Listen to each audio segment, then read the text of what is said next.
Batman 3 Jokers, issue 3, Geoff Johns writing with Jason Fabek on the art. This is, of course, the finale to this mini-series, which had a lot of hype behind it, and issue 2 was definitely interesting. It had some questionable developments, which I had some problems with. I went on a bit of a rant last time on the subject. And this issue, it kind of falls into a similar place for me, where there's a lot of things I like in it. There's a lot of ideas that I appreciate. There's definitely some moments and some character beats that I'm not as fond of. There's actually a moment where it almost kind of neatly dealt with the thing I didn't like in last issue, but then immediately kind of ruined it again. Yeah, I don't know if I'd go that harsh. You're guilty of always going the harshest possible with your hyperbole. You know what? I'm not even going to be that harsh on this issue. My problem, because I think I dislike the other two issues quite a bit for various reasons. I think the biggest feeling I have with a lot of this issue is indifference. That by the end, I'm like, why did this book exist? It didn't really do anything. It didn't really change anything. It didn't really tell much of a story. I'm just like, what was the point in this? You know, it'd been so hyped up. It was these 3 massive oversized issues. They've been building it up for years.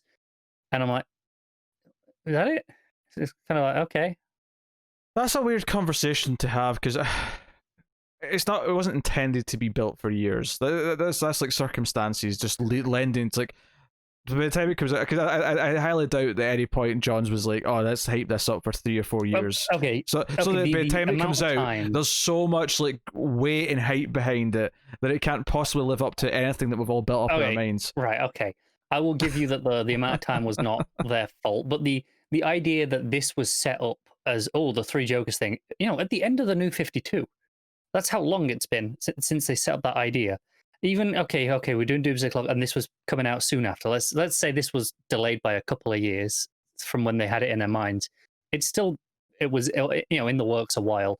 It's supposed to be paying off this big thing that, you know, that they set up this big, you know, this big mystery. It's supposed to be, look, you know, we're finally paying this off.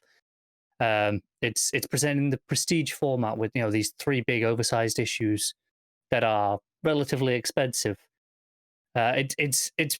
It's marketed as a premium product, as this is a big thing. Even if you take the amount of time that we were waiting for it out of the equation, I think it was definitely played up as that.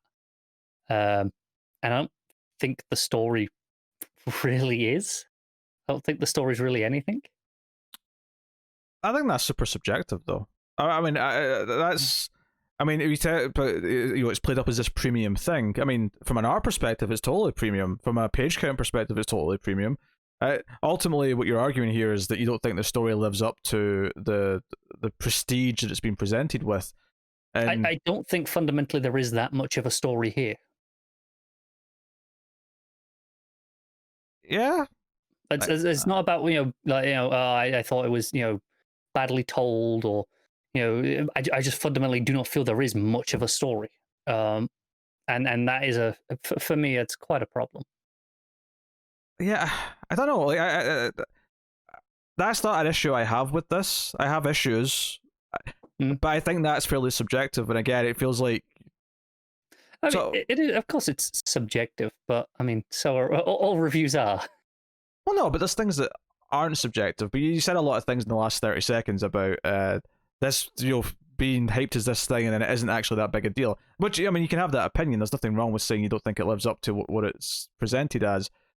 But I don't necessarily get the sense of it being promised to be anything other than just a story about 3 Jokers. I don't know. I never. I don't know what to expect from the 3 Joker story. I never did. It was always kind of this weird, like, hanging thread from the end of the New 52, from the start of Rebirth, that it was okay. I'm curious. I want to know where Johns is going with this, especially since, like, I don't know if I necessarily like the idea of answering that mystery. And to be fair, I kind of like that this issue makes a point of saying it doesn't matter by the end of it. It's the one thing I agree with, yeah. In fact, I kind of even. There's one part of the ending that I really like. I kind of like Batman. I don't have to skip ahead too much, but Batman turning around saying, "I've known since like year 1 who the Joker is." A week after the Joker first showed up, yeah, you said. Yeah. I don't care. It doesn't matter. It's not the point. What's interesting about this is that it sets up a couple of ideas. Is that there is an original Joker, seemingly the criminal, who then created the other two Jokers, and the second Joker, the one who was in the Killing Joke, seems to be now canonized as the main Joker, who not only that, but completely incorporates the Killing Joke's backstory. That was kind of the big. If there's a moment in this that made me go, "Oh shit, they're doing this," it was when he flat out started referencing that backstory from that book, which I've always enjoyed the Killing Joke as a story, but I've never necessarily been fond of the idea of giving him a set backstory. This is definitely who the Joker is. So I think what this book is trying to juggle is the idea that, okay, the original Joker is still a complete mystery. We don't know who it is, but we still want to use that Killing Joke version of the Joker. So we've found a way to kind of have our cake and eat it too. That is, again, you said that it canonizes that. Technically, this isn't really canon either until other people start using it. Yes. Oh, you know what I mean? Canonize it in terms of...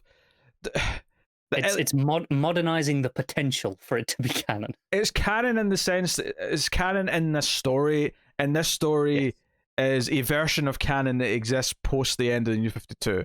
Now, admittedly, it doesn't really sit with the rest of Rebirth, and that's kind of a weird... It's fundamentally the only way that this works in terms of current continuity is if this is slightly in the future. But Alfred? But it can't. But yeah, that's what I mean. But Alfred is the big glaring problem with that. I'm just assuming Alfred has to come back at some point for this to work. Just because obviously we followed from the end of the New 52 where he learned this identity through to the present continuity. At no point is this costume a thing. Let's take away the debates of canon and continuity, right? Because I almost don't even want to bother with that annoying argument. When I say canon, all I mean is that it's based upon the history up to a certain point. It's based on real DC Comics canon history.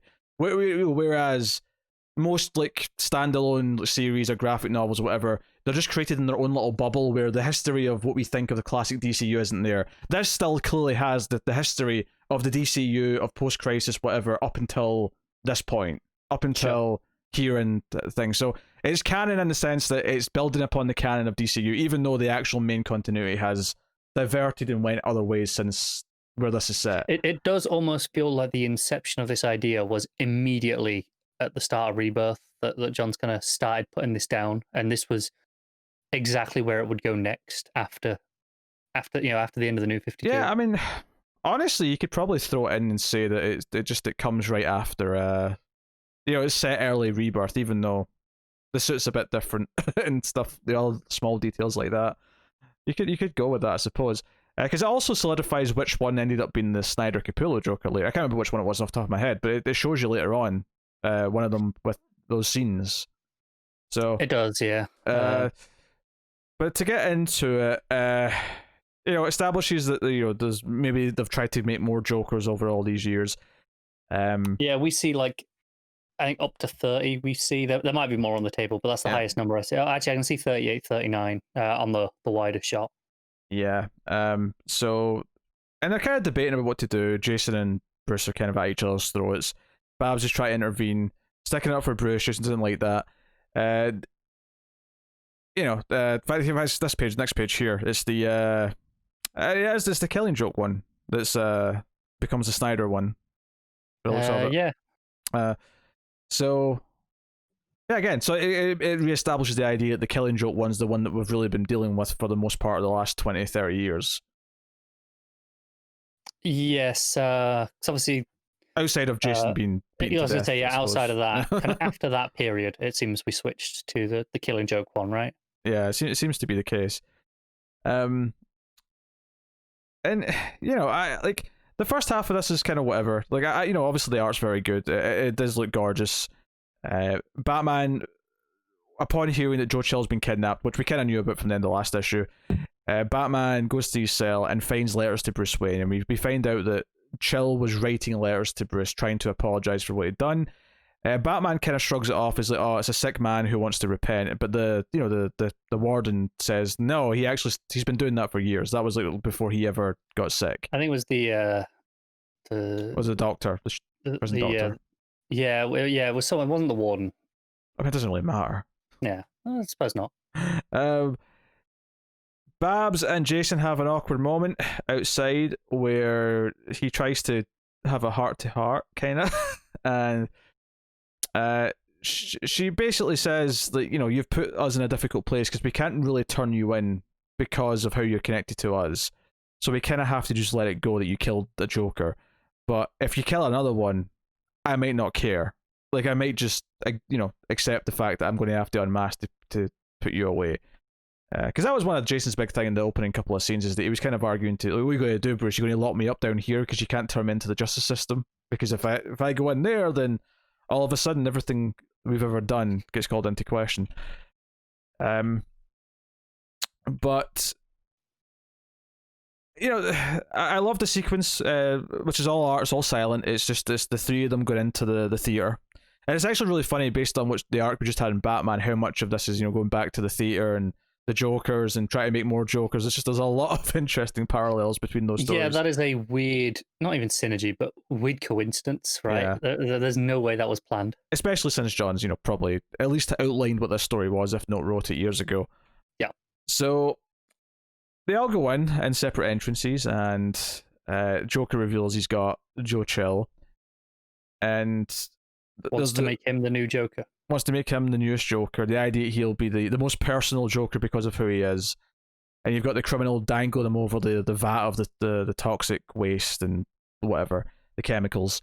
And there are parts to this ending of the story that I really like. Obviously, Batman having to save Joe Chill a couple of times is interesting from just a dramatic, you know, visual. But I did kind of like the idea that the Killing Joke Joker shoots the original Joker, shoots the criminal Joker, and basically says that he wanted, because Batman and Joe Chill have this moment where Joe Chill kind of you know, gets saved by him and like thanks him and lets it be clear that he's sorry for what he's done, and Batman says you're welcome, and it's this sort of dramatic moment where Batman kind of finally lets part of like this, you know, his hatred go, like, you know, something that's been happening. And I think that's kind of what the point, you know, when you ask what the story's about and what the point of it is, I think this is the point. And I do actually really like the idea that the main Joker we have now, the Killing Joke Joker, shoots the criminal Joker and then says, no, he's obsessed with the idea that he wasn't actually the biggest traumatic thing in Batman's life. So he wanted him to reconcile that, so that he is the most traumatic thing in Batman's life. There is something kind of wonderful about that. It is a little bit contrived, again, with the Joker planning stuff, as it always does, because he's always so intricate and whatnot. And you said that was kind of the point of the story, and I can kind of get where you're coming from there. I think, you know, as much as we groaned when it was towards the end of last issue where Joe Chill was introduced as a thing, I feel like that probably needed to be if that was the kind of the point of this story and what we were doing with it, that probably should have been a bit more established throughout the book, rather than just kind of relatively into the, you know, the last issue for like the, you know, the large bulk of what that conflict was. I don't think you need much. I think you need one scene in issue 1 of introducing the concept of him being in the cell, and like just sort of maybe showing him writing a letter and not really seeing what it is, just sort of tease it. Because I mean, it's only 3 issues, so the end of issue 2 is not actually that much into it in the grand scheme of things. Sure, yeah, but I mean, in terms of, okay, if you treat them as like, you know, that oversized, if you break it down to like the 6 issue pacing that we're accustomed to, you know, it's like, okay, it's actually, you know, really, you know, the back third of the story for the most part, and I feel like it could have done with a little bit of extra establishing, if that's kind of what the story wanted to be about, and kind of give it actual weight within this story rather than just, well, it's Joe Chill. I'm conflicted by that. I don't know if I agree with it. I think there's certainly elements of these characters that are so big and so iconic and so just ingrained to who they are that you can introduce something kind of not out of nowhere, but late in the game, and it means something to us because of what they are. I'm not necessarily saying it works entirely here. I just don't blanket agree with that statement. Fair enough.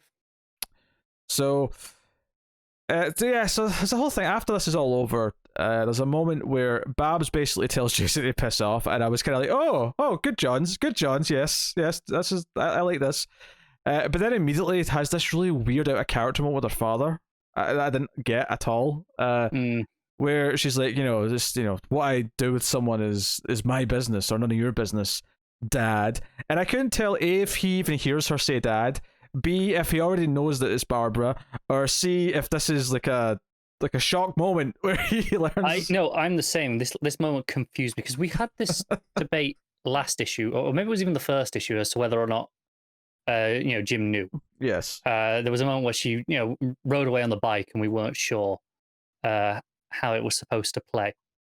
And this one confused me again because usually, if you as a lettering thing, if you want to make it clear to us that he didn't hear that, you'd make the dad there smaller so it's quieter, so we'd understand that she's saying that almost under her breath.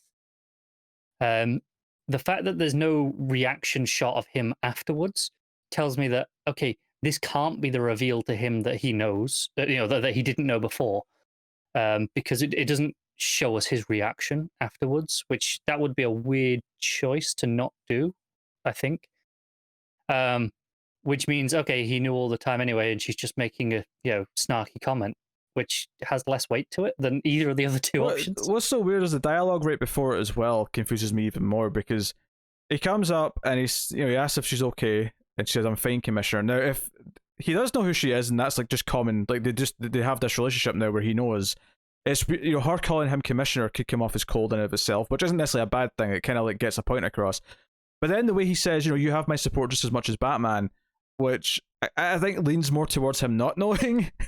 Right. But then he has this opinion on like who she should be involved with. And I'm like, no, now he says like a father again, and it just keeps going back. And this is the weird thing. I said how this is like, it feels like it's in continuity at a certain point, and obviously we've diverted away.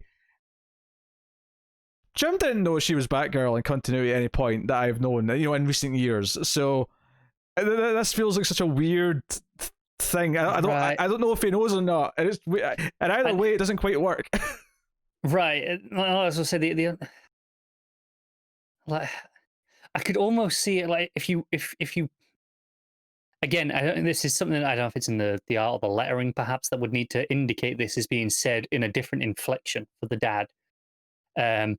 But more, almost like she's going, what I do, who I do things with, or what I do with him isn't your business, Dad. Almost like you're acting like a dad, even though you're not. Oh, sure. I could kind of see that line, but again, the lettering should be doing something to indicate that. I'm kind of reaching as potential readings, and don't get me wrong, there are points in storytelling that you can be ambiguous, and that's fine. But I don't feel like this is supposed to be ambiguous. I feel like this is just us not reading it as intended. The way of doing this is just to have the dad be a narration box instead of a speech bubble, just to separate it, so it's in her head, that last word. Sure, or like I said, even if it's just, if you make the lettering smaller, so it's clearly quiet, so it's under our breath, that would work just as well. Honestly, though, my bigger problem here is that it just feels out of character for her to be this cold with him for seemingly no reason. I don't get why she is speaking to him like that. It's kind of odd. Regardless if he knows that it's her and she's speaking to him as his daughter, right? It feels out of character for Babs to be that cold with him. If she's speaking to him as Batgirl, it feels weird as well. Yeah, because Barbara doesn't come across like that typically. I don't know. The whole thing just kind of feels a bit off to me. It's because I like that Barbara, and I guess to an extent Jason, get such a big focus on this story. I think my bigger problem with this arc or this story overall is maybe just the focus of how much time we spent about hunting down the Jokers doesn't really feel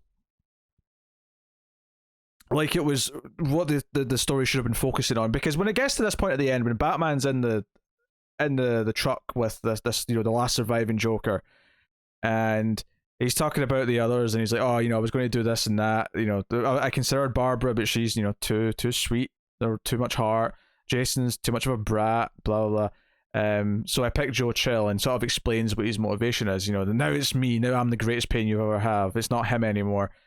But then we turn out, after Joe Chill dies, we find out the reason partially why Bruce has never revealed who he is and let the name out is because we get the backstory that this Joker has is the Killing Joke, and that wife he had, or his girlfriend that he had who was pregnant, did actually survive, and she's basically, for lack of a better term, in witness protection, and he doesn't want anyone to know who he was because if they do, someday the press will find her, he'll find her, even more so, worryingly. And it kind of reveals that, they're living somewhere in a house, but, son has no idea who his father is. And because the ending isn't, because I was thinking like Bruce is going to go and speak to them, but he actually just kind of drives by or looks in the window and just sort of make sure they're okay. It's oddly very similar to the season finale of season 4 of Angel, the spin-off to the hit television show Buffy the Vampire Slayer, where Angel looks in on his son who's now living with a foster family, and it's a very similar moment. I have to admit, so I don't love the Jason and Barbara stuff, of course. I went on a run about that last time. I have to admit, I did kind of get a snarky, cynical laugh out of the idea that Jason is in love with her. He leaves her a love letter saying that he wants to try and make it work. He'll give up being Red Hood if he can be hers, and the note just falls and gets swept away, and she's never going to see it. And I just started laughing, and I'm like, oh, he's going to think she hates him. What I found weird about this as well is the choice of the person sweeping it away. All in purple. The name of the fun time cleaners. I'm like, is that supposed to be like a hint that hey, that somehow there's a Joker behind this? Like covering this relationship. Like what a weird like almost Easter egg to kind of throw in here at the end. Like it's too much to be a coincidence. Like if it was just purple, maybe, but with the name as well. I don't know what to make of that weird like Easter egg element of it. This is kind of this weird thing where John's is essentially written in why it's never going to be mentioned again. If this ever comes into continuity, because he even says in the letter, if you never mention it, I'll never mention it, and we'll pretend it never happened. I'm like, yes, good. Not because we all want to pretend it never happened. Perfect. It's like John's knew that people don't actually want this, so no. I'll give an easy out. Yeah, I could have done without that.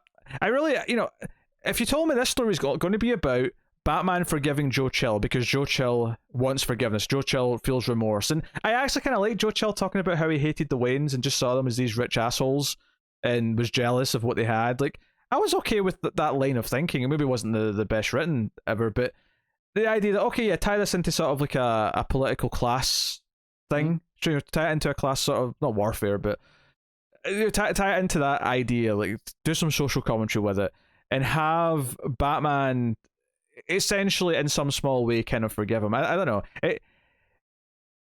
I like those ideas. I like it playing with those elements. I don't know if the story necessarily felt like it was focusing on all the right things. I felt like it had to be more of a personal story for Batman. I almost, as much as I love Babs getting some focus here, I actually think Babs and Jason's inclusion almost distracted away from what, because given that I do think the whole focus of this was supposed to be Batman at the end reaching some kind of peace with Joe Chill, I don't think we should have been spending time on the other two and what they went through with Jokers. No, I don't either. And it feels a bit scattershot. And it's kind of weird that if that is the big point of your book, which, sure, I'm willing to accept if that's the line of thinking, that, okay, you have what should be this big moment where Bruce goes and sees Joe Chill, and kind of shows him that he's read the letter and that, he forgives him just before he dies, right? To then still have like this Jason and Barbara letter thing afterwards, like that feels like a weird epilogue to this story. If that's the thing. Well, the weird thing about that is that it implies that it's setting something up to be picked up at somewhere later, and this story doesn't feel like it was supposed to be setting up a sequel because it didn't. I mean, anything in comics can have a sequel, but Johns isn't exactly spending a lot of time writing comics right now. So I have a hard time unless like some other Bat book wants to pick up a thread, which again, how I don't know, because continuity is all over the place with this. Yep. But it's very odd. I don't understand.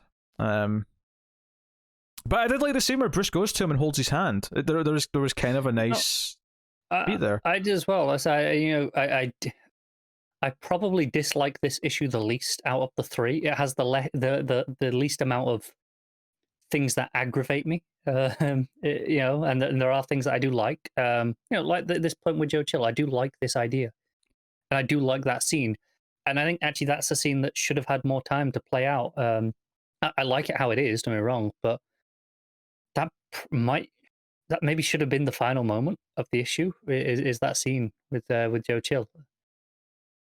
I can see it. I don't necessarily need more of it though. I think I like it how it plays out in silence. It's actually Sure. It's not reminiscent, but it feels kind of like a more bittersweet, happy version of the laughter at the end of Killing Joke, where it just kind of like plays out in silence and then goes to like what's his tombstone essentially at the end of the page. It reminds me of going to Down to the Rain on that final page, or the final 2 pages of Killing Joke. Yeah. Given everything this is taking from Killing Joke, I don't think that's an accident. I feel like it's definitely taken a lot of stuff from that book of luck. No, it probably is. I do like that page. But I kind of wish that was just the last page. I like the reveal about Joker's family, bizarre. Even though I don't necessarily. It's this weird thing. John is clearly playing with the idea of how we all like Joker's mystery identity, and he's playing with this idea of like, okay, we know, like, Batman knows who he is. It does not matter. Like, it never did matter, and there's a reason why his identity shouldn't be out there, and it's more sacred than even Batman's for numerous reasons. It is this interesting idea where like it opens these doors where there could be a story someday. Although I hope they never do it. Where Joker's son, like, becomes involved in some way, and I don't want him to be like a new Joker or anything like that, but I'm saying that I could see them doing something where someone finds out and there's a sequel story there, which I don't want them to do. This is the last time I ever want to see these 2 characters. Just this quiet moment of Bruce looking in the window to make sure they're okay. Yeah. It's weird because, like, as much as I dislike the idea of Joker having a set origin, we've spoken about this numerous times over the years. If this is the set origin, fine. Whatever. Joe, I think it doesn't bother me that much because, like, it's not important. Well, no, what oddly makes this kind of work, even though I prefer it just to be a mystery, and they've still kind of kept that in that the original Joker, like, who knows who he is, doesn't matter. Yeah. Although, admittedly, it does beg the question: why did Batman ask the Mobius chair if he knew? But that's a debate for another and if time. he'd figured it out a week after he showed up, and yet he and this is his family, but that was the criminal Joker was the first one, and this is the comedian that's got this family. It's a whole can of worms. That's a good point, yeah, because the criminal should have been first, and therefore, if he was first and he's the one that he knows, then.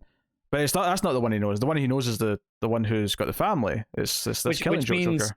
For that to work, either this one had to be first and our timeline is just wrong, which definitely is not what this issue is implying early on. Or Bruce has known that there are multiple Jokers for a while and has worked out that that's who this one was before. And that seems far-fetched. Now, I wonder if it's actually bringing in some metaverse stuff here where, like, this Bruce and the Killing Joke Joker, that is his Joker, and the criminal Joker's from a previous, before Crisis kind of thing. Could be. Like, if it wasn't for that one page in this issue where they go through, the previous Jokers, and they talk about, and they say the criminal is like the first Joker we ever had.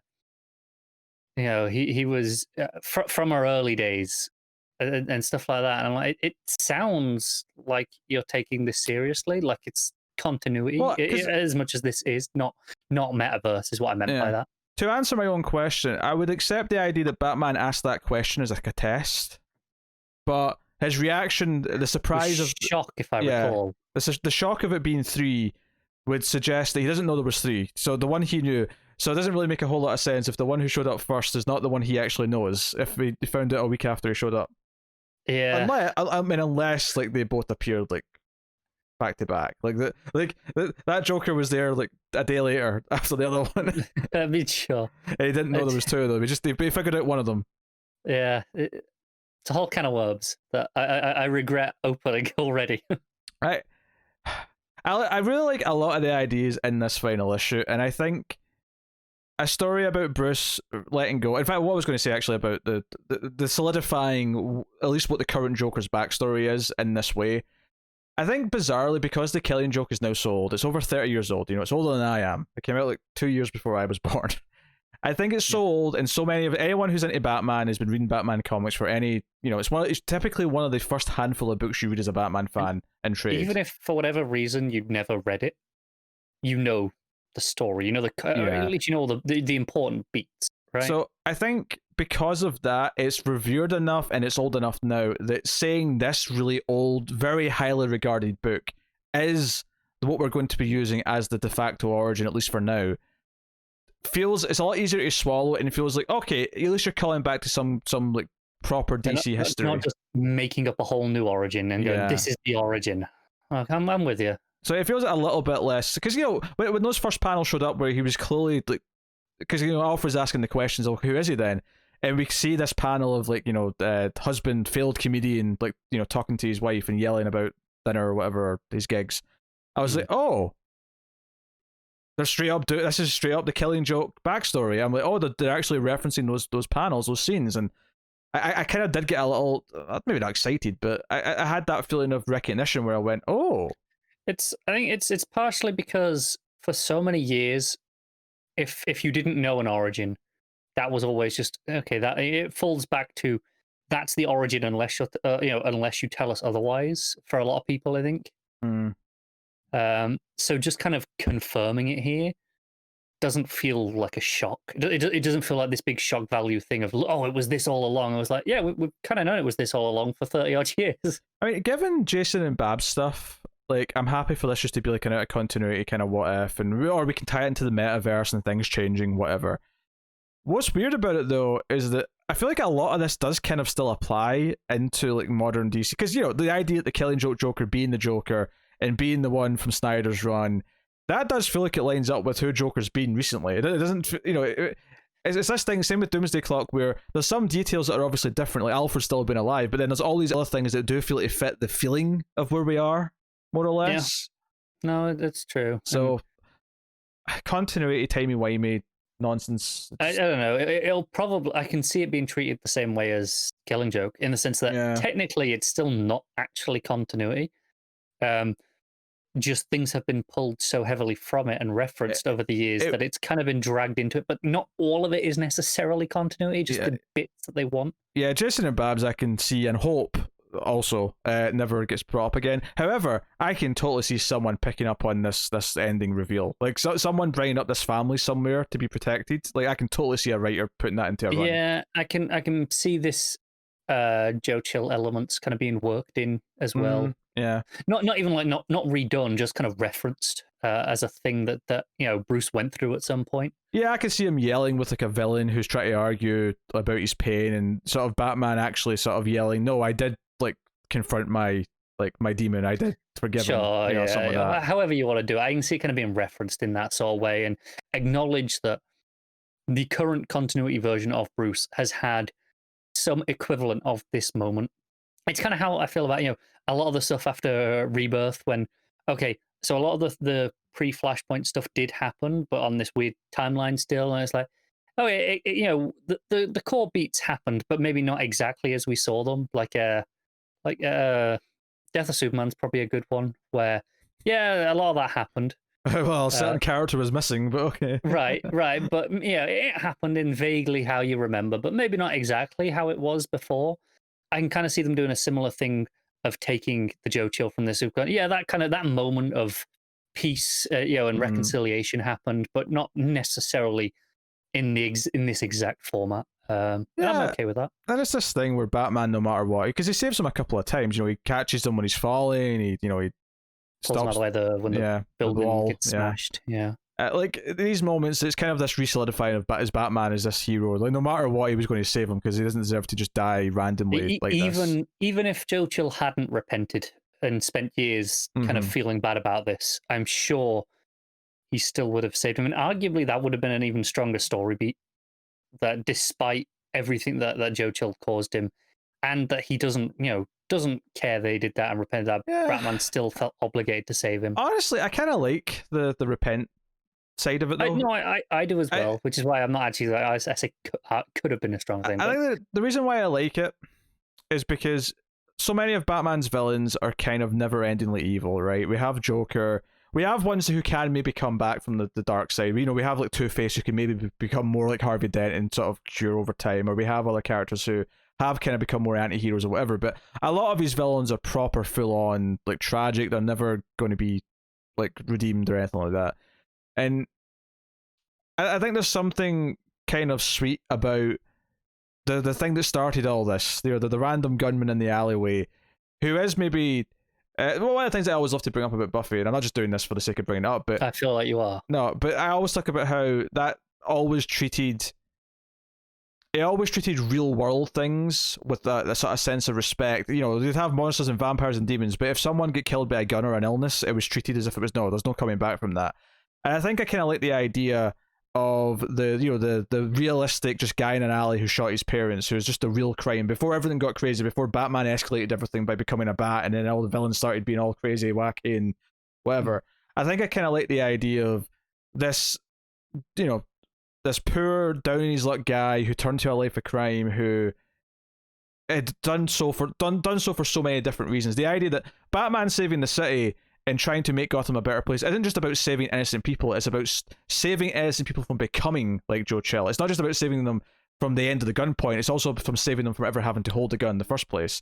So there's kind of a sweetness to that. And I think Joe Chill having this arc in this moment at the end where he is genuinely sorry for what he did, it adds a bit of hope to the center of Gotham that is typically a pretty dark place, I guess. Yeah, I agree, and I like all of that stuff as well. And on top of that as well, I think the idea of you talk about being a bit more real. The idea that all of Batman's villains, they go to Arkham, right? Which is essentially it's a mental institution, right? It's at its face value. It's for the people who are criminally insane is the line, obviously, but they have legitimate mental problems that they are not safe. They should be treated and healed, and obviously that's in theory the point of prison as well. Is rehabilitation is supposed to be part of that, and obviously Joe Chill here never got the chance to go out and experience life on the outside again, rehabilitated. But if essentially, the prison in this scenario did its job, it made him into a better person. Give him that time to reflect, time away, all that stuff to learn and be better, and that's what prison is, in theory, supposed to do. Obviously, it often doesn't, but it's kind of as I say, it's treated as real. It's an idyllic version of reality, but that's still, like I say, it comes back to the hope, and that's kind of what superheroes are in a nutshell, really. So, yeah, I like it for that. Yeah. I like a lot of ideas in this final issue. There's some execution problems, of course. I think some of the focus in this over the story. I'm okay with Joe Chill not being introduced till fairly late on. My bigger problem is more that just so much of the angst between Barbara and Jason feels like it's relatively irrelevant. I suppose the argument is that, well, it's supposed to be these two sides of the argument, and then ultimately Bruce is going to be the one who has to make this decision or whatever at the end. I get that. I think, going back to the being introduced late, and I said in the start, I didn't really feel like there's much of a story here, and I mean that as the series as a whole. Yes, there's a lot of Joe Chill stuff of story and meaning of that here at the end, but if I look at it as an entire series, I could probably cut out most of those first two full issues. I could probably condense that down to about 10 pages and lead into this Joe Chill stuff and still tell this Joe Chill story just as effectively with this issue. You probably can. I think as a series as a whole, it's kind of underwhelming, although there's a lot of good art across all three issues. I mean, it's obviously, well, then we barely mentioned Fabric here, but there was a point. We gushed so heavily in the first issue, and maybe the second issue. That... There was a point during this issue, as I was reading it, that I forgot it was Fabric. I caught myself going, oh man, Gary Frank's looking great here. And I'm like, oh shit, no, it's not Gary Frank, it's Fabric. And I think part of that is Brad Anderson on the colors as well. Is a consistent link between Gary Frank's recent work on Doomsday Clock, for example, that is helping meld that style in our minds a little bit more than maybe we're giving him credit for. But it's Fabric's doing some wonderful clean line work here, and it's just fantastic stuff. All right, I think we'll rate it then and move on with the lives. What are you giving it? I'm going to give it a 5.5 because ultimately I still feel like it's kind of underwhelming and a bit of a mess, but it has some nice ideas and some really nice art. This is a hard one. I have a lot of confliction in this. There's some weird moments. There's definitely some execution problems. I do like a lot of the ideas so well. Even ideas that don't necessarily always, don't align with typically what my favorite way of doing a Joker thing is. Typically I like the mystery completely. Yeah. And ultimately I'm always going to go back to that being my favorite version. But I do think the way this handles it is kind of. I did genuinely kind of love the moment where Batman's like, I've known the whole time. It doesn't matter. I never did. Like, I kind of like that, like, ballsy move. You know, your parents were nobody, Ray. They're not important. It's not a big deal. The problem is that next time it's going to be like, oh, you're Palpatine. Not sure how that's relevant here. It just popped out of my head as I was talking about it. You're just jealous because everyone's loving The Mandalorian again, and you just don't care. And you're like, screw Star Wars. That's what that was. They are? I would say that about it. Lies. Lies. I think you're forgetting that I have muted a lot of Star Wars terms on my Twitter. I don't see a lot of Star Wars related tweets. Did you mute Mandalorian yet? Because you might want to. I'll remember to now that you've brought it up. I will say, if you hashtag The Mandalorian and you like it on Twitter, it pops up with a little baby Yoda, and that's pretty cool. No. Terrible. Absolute disgusting. Vale. I think I am going to... I'm going higher than you for sure. I'm probably going with a 7.5. I think I'm not going to call it great because it isn't. There's too many problems to say it is. But I do like a lot of the ideas, particularly in the back chunk of the story. And what's funny is that I saw some of our dedicated audience members on stream, without spoiling anything for me, were just saying how they weren't like super hot in the ending. And I actually think the ending's probably my favorite part of the whole series. Yeah, I saw a few of our listeners on Twitter as well. Not that they tagged me or anything, because I'm glad that most of our listeners are pretty respectful of the fact that I think they kind of clocked on to the fact that we kind of read our books right before we record for the most part, or at least me and Pete do. Matt gets ahead, so they don't tag us in things so they don't spoil it. But obviously, sometimes I'll just see opinions they scroll, and again, they didn't spoil anything, but they were very kind of like, yeah, they really didn't like the ending and stuff, and I was like, oh god, I'm gonna. Especially knowing how I'd felt on the previous two issues, I thought, oh my god, I'm going to hate this issue, and I don't. No, I probably hate this issue less than the first one. I respect what the ideas of the ending are at the very least, and I think some of them are outright good. Some of them are just kind of, I respect it at the ballsiness of them. That said, though, my favorite version of Joker is still he's a mystery, and there's always been one. So yeah, mine too. You know, that's what it is.